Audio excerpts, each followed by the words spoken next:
আসসালামু আলাইকুম ভিউয়ার্স, আশা করি সকলেই ভালো আছেন। আজকে আমি আপনাদের সাথে কথা বলবো রিয়েলমির কিছুদিন আগে লঞ্চ হয়ে যাওয়া রিয়েলমি C25 ফোনটি নিয়ে। এর আগে রিয়েলমি তাদের বাজারে সি সিরিজের C25 ফোনটি লঞ্চ করেছিল। এবার তারই ধারাবাহিকতায় রিয়েলমি লঞ্চ করেছে রিয়েলমি C25s ফোনটি। রিয়েলমি C25s ফোনটির মধ্যে রিয়েলমি C25 এর তুলনায় খুব বেশি কিছু চেঞ্জ আনেনি, অল্প কিছু চেঞ্জ তারা নিয়ে আসছে। সেই চেঞ্জগুলো আজকে আমি এই ভিডিওর মাধ্যমে তুলে ধরবো আপনাদের কাছে। চলুন ভিউয়ার্স, জেনে নেওয়া যায়।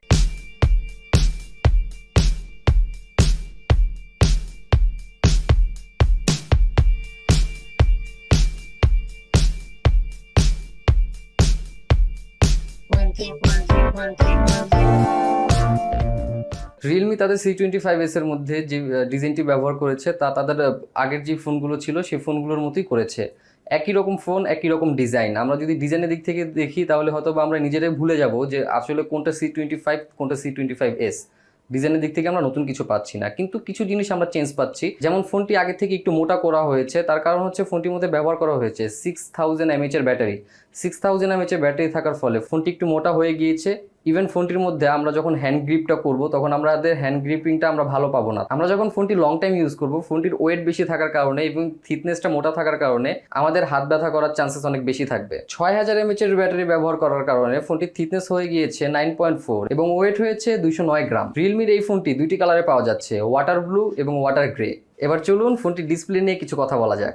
ডিসপ্লে হিসেবে রিয়েলমি তাদের এই ফোনটির মধ্যে ব্যবহার করেছে 6.5 ইঞ্চ HD+ IPS ডিসপ্লে, যার পিপিআই রয়েছে 270 এবং 20.9 রয়েছে এক্সপেক্ট রেশিও। রিয়েলমির থেকে সি সিরিজের ফোনগুলোর মধ্যে এই ডিসপ্লে নতুন কিছু নয়। রিয়েলমি তাদের আগের যে ফোনগুলো ছিল তার মধ্যেও এই সেম ডিসপ্লে ব্যবহার করেছে, এবারও তার ব্যতিক্রম নয়। কিন্তু এই বাজেটের মধ্যে ফুল HD+ ডিসপ্লেটা এখন সময়ের দাবি। যদি আমরা গ্লাস প্রোটেকশনের বিষয়ে আসি, রিয়েলমি তাদের এই ফোনটির মধ্যে কি প্রোটেকশন ব্যবহার করেছে গ্লাসের দিক থেকে তা এখন পর্যন্ত অজানা, কারণ রিয়েলমি তাদের এই ফোনটির মধ্যে কি গ্লাস ব্যবহার করেছে তা এখন পর্যন্ত কোথাও রিভিল করেনি। ক্যামেরার দিক থেকে যদি আমরা রেয়ার ক্যামেরাটাকে দেখি, তাহলে রেয়ার ক্যামেরাতে প্রথম দর্শনই আমাদের কাছে মনে হবে রেয়ার ক্যামেরাটি কোয়াড ক্যামেরা ব্যবহার করা হয়েছে। কিন্তু ভিউয়ার্স, ফোনটির মধ্যে ব্যবহার করা হয়েছে ট্রিপল ক্যামেরা। ক্যামেরার ডিজাইনটা কোয়াড ক্যামেরার মতো হওয়ার পরেও এখানে আপনি 3টি ক্যামেরা পাবেন, সাথে একটি ফ্ল্যাশ লাইট পাবেন। ট্রিপল ক্যামেরার এই সেটআপে আমরা মেইন ক্যামেরা পাচ্ছি 48 মেগাপিক্সেলের, আরেকটি ক্যামেরা পাচ্ছি আমরা 2 মেগাপিক্সেলের ম্যাক্রো সেন্সরের এবং আরেকটি ক্যামেরা পাচ্ছি আমরা 2 মেগাপিক্সেলের ব্ল্যাক অ্যান্ড হোয়াইট সেন্সর। এদিক থেকে আমার কাছে মনে হয় রিয়েলমি তাদের এই ফোনটির মধ্যে 48 মেগাপিক্সেলের পাশাপাশি যদি 2 মেগাপিক্সেলের ম্যাক্রো সেন্সরটি ব্যবহার না করে তারা যদি ওয়াইড অ্যাঙ্গেল ক্যামেরাটি ব্যবহার করতো তাহলে হয়তো আরো বেশি ভালো হতো। এই বাজেটের মধ্যে একটি ওয়াইড অ্যাঙ্গেল ক্যামেরা দেওয়াটা স্বাভাবিক। এবার আসি ফোনটির প্রসেসরের বিষয়ে। ফোনটির প্রসেসরের দিক থেকে ব্যবহার করা হয়েছে মিডিয়াটেকের হেলিও G85 প্রসেসর।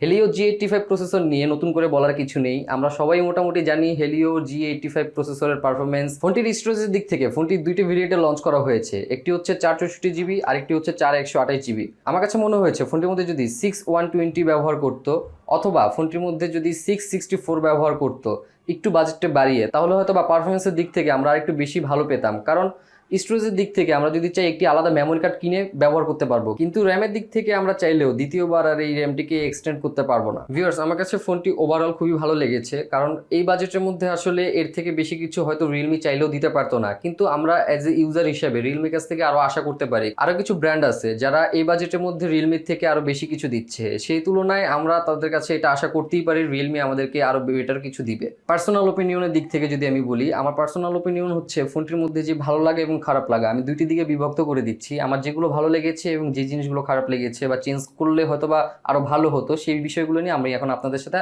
আলোচনা করি। যদি ভালো লাগার বিষয় বলি, তাহলে আমার কাছে ভালো লেগেছে 6000 mAh এর ব্যাটারি। 6000 mAh এর ব্যাটারি থাকার কারণে ফোনটির মধ্যে আমরা যখন গেম খেলবো আমরা খুব ভালো বেশি ব্যাটারি ব্যাকআপ পাবো। এছাড়াও আমাদের গেমিং পারফরমেন্সটা খুব ভালো হবে। এছাড়া একদিন চার্জ তো যাবেই, যেহেতু 6000 mAh এর ব্যাটারি ব্যবহার করা হয়েছে ফোনটির মধ্যে। চার্জার হিসেবে ফোনটির মধ্যে ব্যবহার করা হয়েছে টাইপ সি পোর্টের 18 ওয়াটের ফাস্ট চার্জিং। আরেকটি ভালো লাগার দিক হচ্ছে গেমিং পারফরমেন্স। ফোনটি গেমিং পারফরমেন্স খুবই ভালো। এটার মধ্যে পাবজি খেলে বা আদার্স যেসব গেমসগুলো আছে সেই গেমসগুলো খেলার পরও ফোনটির মধ্যে আপনারা ল্যাকিং কম পাবেন। এছাড়াও খুবই ফাস্ট ফিঙ্গারপ্রিন্ট সেন্সর ব্যবহার করা হয়েছে এটার মধ্যে, যার মাধ্যমে আপনি ক্লিক করার সাথে সাথে আপনি ফোনটি আনলক হয়ে যাবে। আমার কাছে মনে হয় ফোনটির মধ্যে কিছু জিনিস পরিবর্তন করা উচিত ছিল, যার মধ্যে এক নম্বরে যেটা আমি বলবো ওয়াটার ড্রপ ডিসপ্লে।